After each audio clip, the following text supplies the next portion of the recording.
Hello every one, എല്ലാവർക്കും സുഖമാണോ മക്കളെ? അപ്പോൾ നമ്മൾ ഇന്നത്തെ ക്ലാസ്സിൽ നമ്മളൊരു പുതിയ ചാപ്റ്റർ ആയിട്ടാണ് വന്നിരിക്കുന്നത്. Revolutions that influenced the world. നമ്മുടെ ഹിസ്റ്ററി പാർട്ടിൽ നിന്നുള്ള ഫസ്റ്റ് ചാപ്റ്റർ ആണ്. അപ്പോൾ ജോഗ്രഫി ഫസ്റ്റ് ചാപ്റ്റർ നമ്മൾ കംപ്ലീറ്റ് ചെയ്തു. സീസൺസ് ആൻഡ് ടൈം കഴിഞ്ഞ ക്ലാസ്സിൽ നമ്മൾ കംപ്ലീറ്റ് ചെയ്തിട്ടുണ്ട്. അപ്പോൾ എല്ലാവരും ആ ചാപ്റ്റർ എല്ലാവർക്കും ഓക്കെ ആണോ?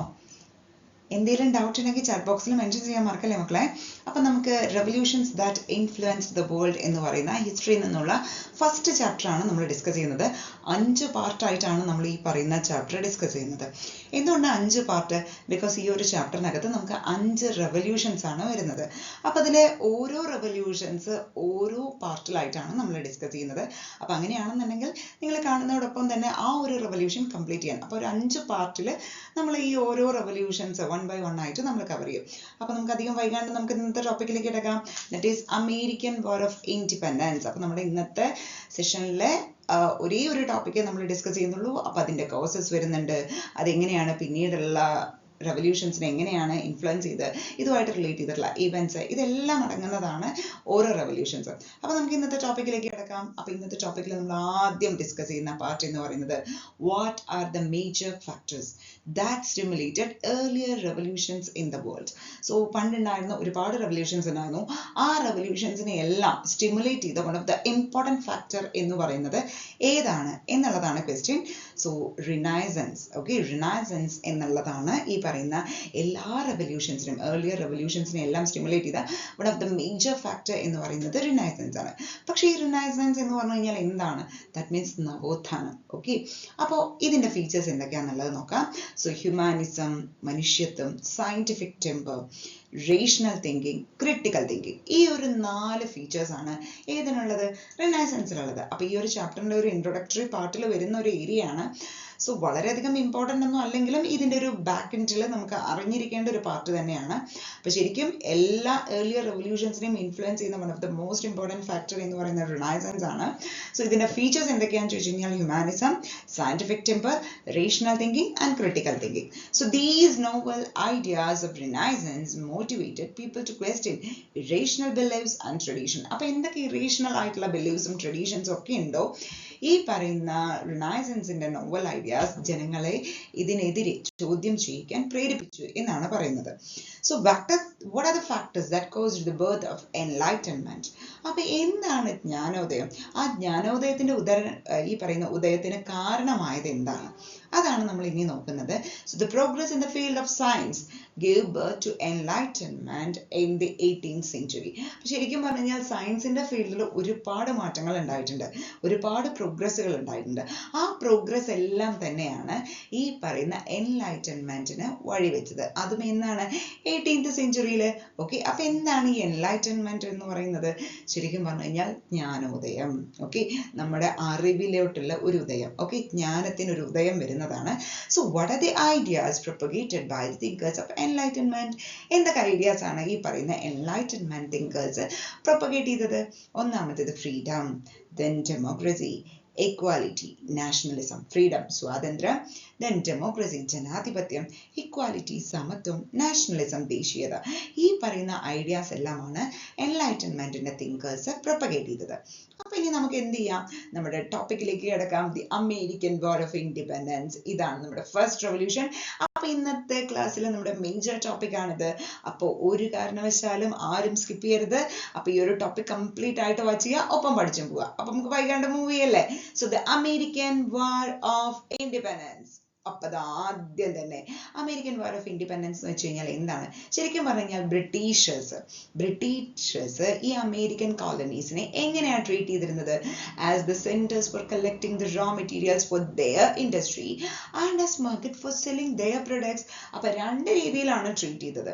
ബ്രിട്ടീഷുകാർ അമേരിക്കൻ കോളനീസിനെ ട്രീറ്റ് ചെയ്തിരുന്നത് സോ റോ മെറ്റീരിയൽസ് കളക്ട് ചെയ്യാനുള്ള സെന്റർ ആയിട്ടും, അതേപോലെ തന്നെ അവരുണ്ടാക്കിയ അവരുടെ ഇൻഡസ്ട്രിയിൽ, അതായത് ബ്രിട്ടീഷേഴ്സിന്റെ ഇൻഡസ്ട്രിയിൽ ഉണ്ടാക്കിയ പ്രൊഡക്ട്സ് വിൽക്കാനുള്ള ഒരു മാർക്കറ്റ് ആയിട്ടുമാണ് ട്രീറ്റ് ചെയ്തിരുന്നത്. Okay, so the Britishers treated the American colonies as centers for collecting the raw materials for their industry and as market for selling their products.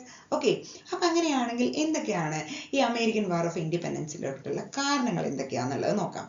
ഒന്നാമത് tax policies of England, then mercantilist laws, thinkers and their ideologies. അപ്പോൾ ഇത് മൂന്നുമാണ് American war of ഇൻഡിപെൻഡൻസിന്റെ കാരണങ്ങൾ.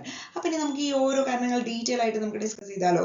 അതിൽ ആദ്യത്തേത് tax policies of England. അപ്പൊ England ഈ പറയുന്ന കോളനീസിൽ ഏത് തരത്തിലുള്ള ടാക്സ് പോളിസീസ് ആണ് ഇംപ്ലിമെന്റ് ചെയ്തിരിക്കുന്നത് നോക്കാം.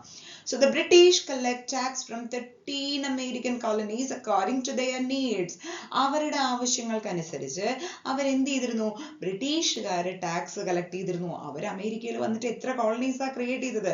13 കോളനീസ് ക്രിയേറ്റ് ചെയ്തിട്ടുണ്ടായിരുന്നു. ആ 13 കോളനീസും എന്ത് ചെയ്തു? അവിടെ നിന്നെല്ലാം അവർ ടാക്സ് കളക്ട് ചെയ്തു. എന്തിനു വേണ്ടിയിട്ടായിരുന്നു? അവരുടെ നീഡ്സ് സാറ്റിസ്ഫൈ ചെയ്യാൻ വേണ്ടിയിട്ട്. Okay, but the colonies had no representation in the government. അവര് ടാക്സ് ഒക്കെ നല്ല തോതിൽ ബ്രിട്ടീഷ് ഗവൺമെന്റിന് അടയ്ക്കുന്നുണ്ട്. പക്ഷെ അവർക്ക് എന്തുണ്ടായിരുന്നില്ല? ഗവൺമെന്റിൽ ഒരു തരത്തിലുള്ള റെപ്രസെന്റേഷൻ ഉണ്ടായിരുന്നില്ല. So no taxation without representation. This slogan was raised by the people of America as part of a powerful agitation. അപ്പോൾ ഈ ഒരു സ്ലോഗൻ എന്ന് പറയുന്നത് ആരാണ് ശരിക്കും മുന്നോട്ട് വെച്ചത്? ജനങ്ങൾ, അമേരിക്കയിലെ ജനങ്ങൾ. എന്തിന്റെ ഭാഗമായിട്ട്? പവർഫുൾ അജിറ്റേഷന്റെ ഭാഗമായിട്ട്. No taxation without representation. ഞങ്ങൾക്ക് ഈ പറയുന്ന ഗവൺമെന്റിൽ ഒരു തരത്തിലുള്ള റെപ്രസെന്റേഷൻ ഇല്ലെങ്കിൽ so why we are suppose to pay the tax? ഞങ്ങൾ എന്തിനാണ് ടാക്സ് അടയ്ക്കുന്നത്? അപ്പൊ അതുകൊണ്ടാണ് ഈ ഒരു സ്ലോഗൻ ഇവർ മുന്നോട്ട് വെച്ചത്. അപ്പൊ എന്താണ് tax policies of the England എന്ന് പറയുന്നത്? ബ്രിട്ടീഷുകാർ ടാക്സ് കളക്ട് ചെയ്തിരുന്നു 13 കോളനീസിൽ നിന്നും അവരുടെ നീഡ്സ് സാറ്റിസ്ഫൈ ചെയ്യാൻ വേണ്ടിയിട്ട്. പക്ഷേ കോളനിയിലെ ആളുകൾക്ക് എന്തുണ്ടായിരുന്നില്ല? No representation in the government. ഗവൺമെന്റിൽ ഒരു തരത്തിലുള്ള പ്രാതിനിധ്യം ഉണ്ടായിരുന്നില്ല. So no taxation without representation. പ്രാതിനിധ്യമില്ലാതെ നികുതിയില്ല. This slogan was raised by the people of America as part of a powerful agitation. Okay, അപ്പോ രണ്ടാമത്തെ കാരണമാണ് മെർക്കാന്റിലിസ്റ്റ് ലോ എന്ന് പറയുന്നത്. എന്താണ് ഈ മെർക്കാന്റിലിസ്റ്റ് ലോ, അല്ലെങ്കിൽ എന്താണ് mercantilism? It was the policy implemented by the British merchants with the help of their motherland in the American colonies is known as the mercantilism. എന്താ മെർക്കാന്റിലിസം? ഇതൊരു പോളിസിയാണ്. ഇതാരാ ഇംപ്ലിമെന്റ് ചെയ്തിരിക്കുന്നത്? ബ്രിട്ടീഷ് മെർച്ചന്റ്സ് ആണ് ഇംപ്ലിമെന്റ് ചെയ്തിരിക്കുന്നത്. ആരുടെ സഹായത്തോടു കൂടി? മദർലാൻഡിന്റെ സഹായത്തോടു കൂടി. എവിടെയാണ് ഇംപ്ലിമെന്റ് ചെയ്തത്? അമേരിക്കൻ കോളനീസില്. അതാണ് എന്ത് പേരിൽ അറിയപ്പെടുന്നത്? Mercantilism. It is a policy implemented by the British merchants with the help of their motherland in the American colonies is known as the mercantilism.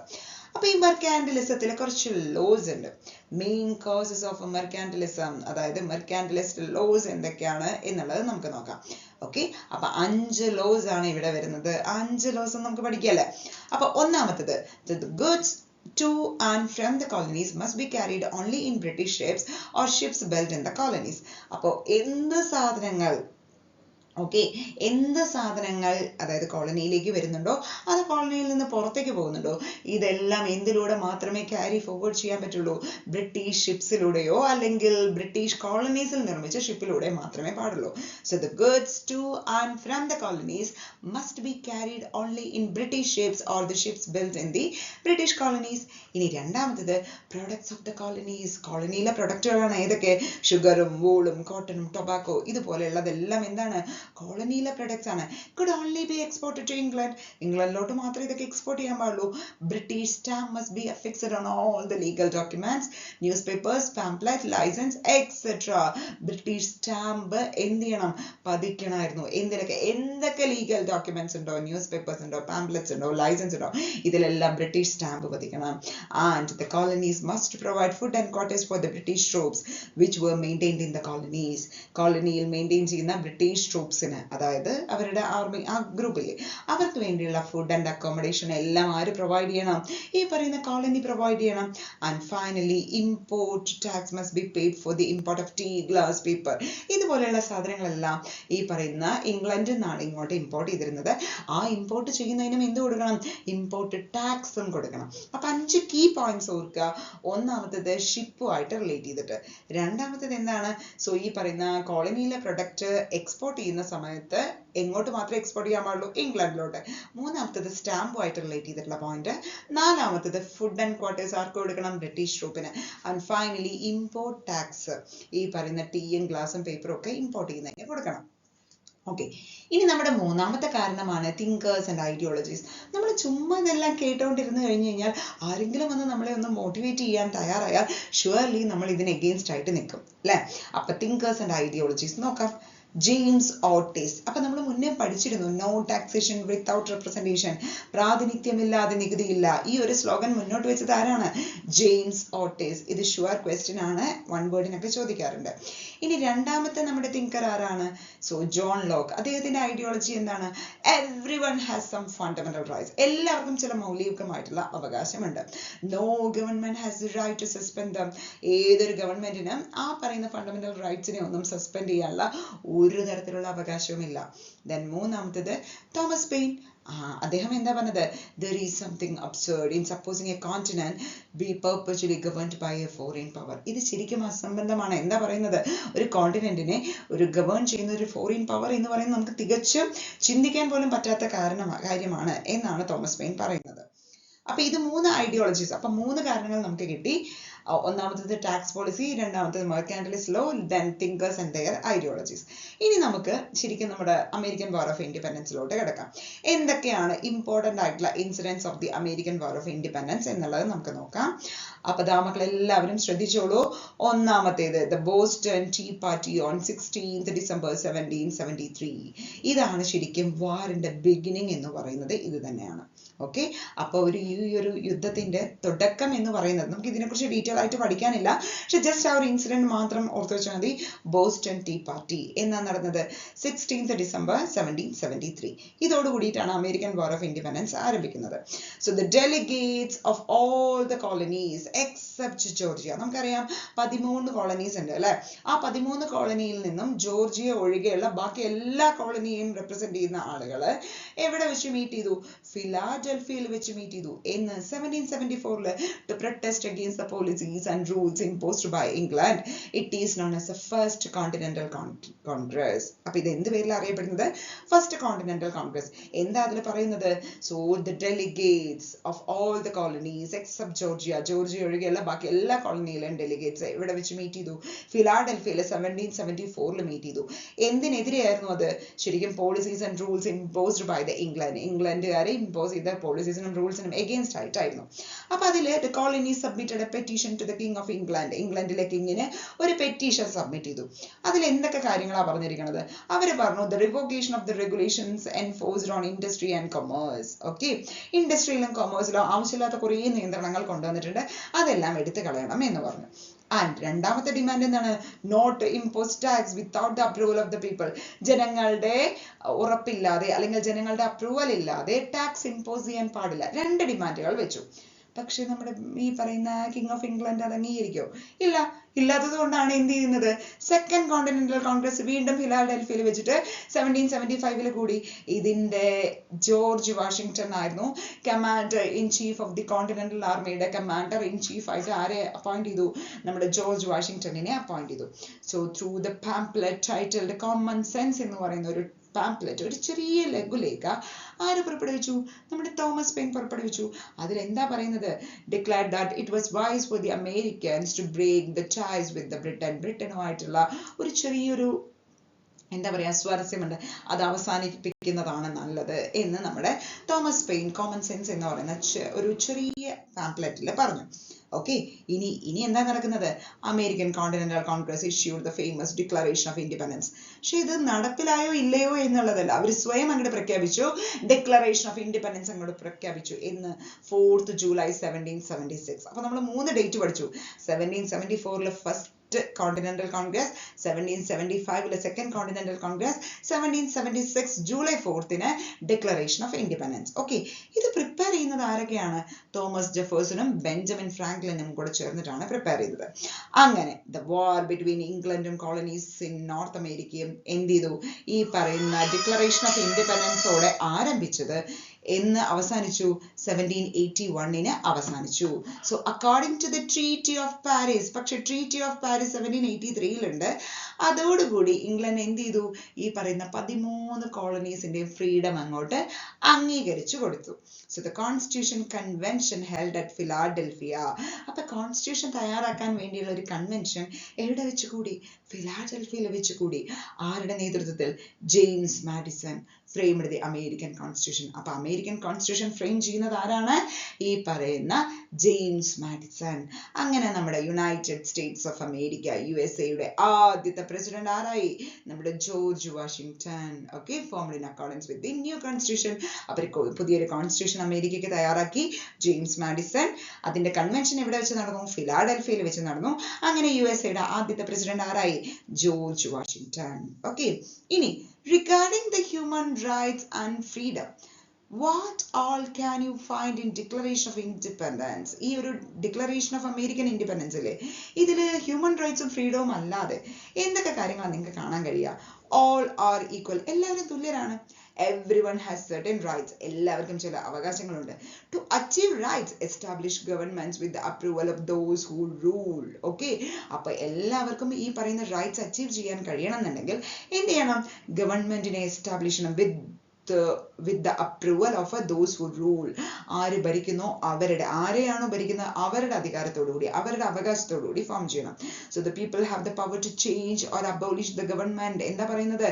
ജനങ്ങൾക്ക് ഈ പറയുന്ന എന്തിനുള്ള അവകാശമുണ്ട്? ഈ പറയുന്ന ഗവൺമെന്റിനെ മാറ്റാനും അല്ലെങ്കിൽ അബോളിഷ് ചെയ്യാനുള്ള അവകാശം ആർക്കുണ്ടാവണം? ജനങ്ങൾക്ക് ഉണ്ടാവണം. ഓക്കെ, ഇനി the final പാർട്ടിലേക്ക് നമ്മൾ എത്തി. the impact of the American independence movement on later world history.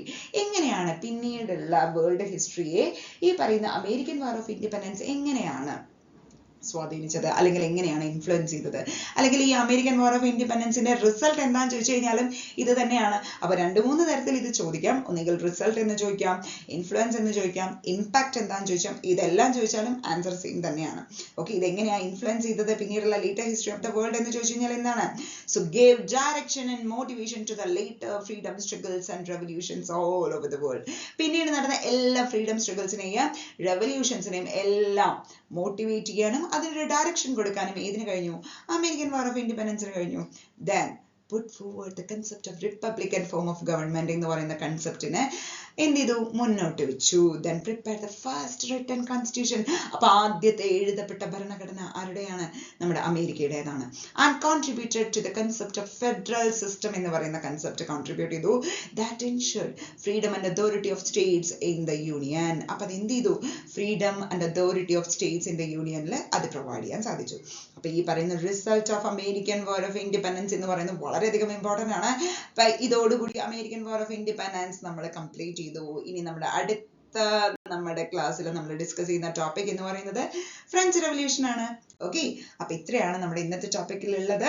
അപ്പൊ അമേരിക്കൻ വാർ ഓഫ് ഇൻഡിപെൻഡൻസും ഈ ഒരു ചാപ്റ്ററിന്റെ revolutions that influence the world എന്ന് പറയുന്ന ചാപ്റ്ററിന്റെ ഒരു ഇൻട്രോഡക്ടറി പാർട്ടുമാണ് നമ്മൾ ഇന്നത്തെ ക്ലാസ്സിൽ ഡിസ്കസ് ചെയ്തത്. അപ്പൊ എല്ലാവർക്കും ഇന്ന് ഡിസ്കസ് ചെയ്ത ടോപ്പിക്സ് എല്ലാം പക്ക ക്ലിയർ ആയിരിക്കും എന്ന് വിചാരിക്കണു.